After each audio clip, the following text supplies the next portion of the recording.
parties. You don't have to bring your favorite dish. You don't have to bring a casserole. You don't have to bring a bottle of pop. You don't have to bring a thing. We just have to show up. That's all that has to happen, but some don't show up, do they? Why? Well, they're too busy with the things of life. They think this wedding, well, it's no big deal. You see, as we go out and we begin to share the gospel, we begin to share our lives with other people, and we begin to invite them to church and invite them to receive Christ, you're going to hear all kinds of excuses. Well, I'm just a little busy. I've got family to look after. I've got my business to run. I've got a sick father at home. Maybe one day I'll get around to it. There's some shopping I've got to do. I've got some errands I've got to run. I've got kids to raise. Just don't bother me right now. And so as you go about inviting people, be prepared for the excuses. Don't be shocked when it happens. Don't be discouraged or deflated. Don't take them personally.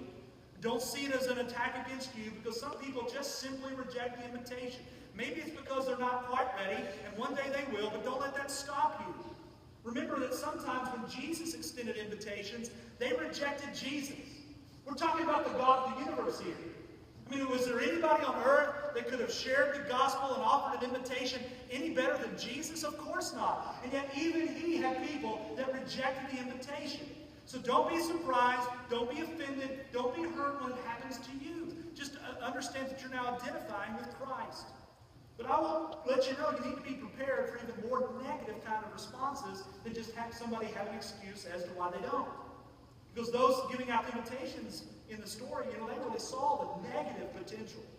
Look at verse 6. Some gave the excuses while the rest seized his servants. I'm talking about the ones that are invited. They seized his servants, treated them shamefully, and killed them. This reminds me that telling people about Jesus, as good of the news as you can find in the gospel, telling it to other people, that sometimes isn't always the most popular thing. And we need to steel our resolve here, and knowing that as the days grow longer and as the culture presses back against Christianity, it's going to become more and more difficult to do in the days ahead. And sometimes people are going to respond in abusive ways. You may not know the name of a young Pakistani Christian woman by the name of Salima. When she was a teenager back in the 90s, she was arrested because she invited somebody to the party, invited somebody to know Christ. She shared the gospel with a friend, and her friend heard the gospel, received the gospel, and as a result, when her friend's family discovered it, you know what her friend's family did? They killed their daughter because she received Christ. And who was to blame in all of this? Well, it was Salima, her friend. She shared the gospel. She offered the invitation. And because of that, she was blamed in the death. She was arrested, spent 2 years in prison. She suffered horribly, physically. The police beat her and tortured her. And it was all because she offered an invitation to someone else to receive the gospel of Christ and come to the party that God is having in heaven. I need to ask you, does that disturb you just a little bit? I mean, we're not seeing that here in the United States yet. But the fact that somebody could be a believer in Jesus Christ, receive the gospel call, and begin to share the gospel as all of us are called to, and because of them sharing the gospel, it causes them to be arrested, beaten, and tortured. It ought to disturb you a little bit. It ought to bring some concern to you. But, we need to take heart, because though it could happen here one day in our society, it may happen to us, our kids, or our grandkids, we do get the promise in Scripture here that those that abuse those of that carry the gospel, God's going to take care of that one day. Notice in the story, verses 6 and 7. Again, he says, while the rest seized the servants, treated them shamefully, killed them. Verse 7 says that the king was angry. God was angry. And he sent his troops to destroy those murderers and burn their city. I want you to ask yourself, what's the worst thing that could happen to you if you share the gospel, if you share your faith? What's the worst thing that can happen if you invest your life in somebody else and you invite them to the kingdom? You're not going to die, are you? I mean, let's be honest. Unless you leave this society at this point and go to a Muslim country maybe and begin to share the gospel, you're not going to die for sharing the gospel. You're probably also not going to be tortured for sharing your faith and inviting people to the kingdom. You might be ridiculed.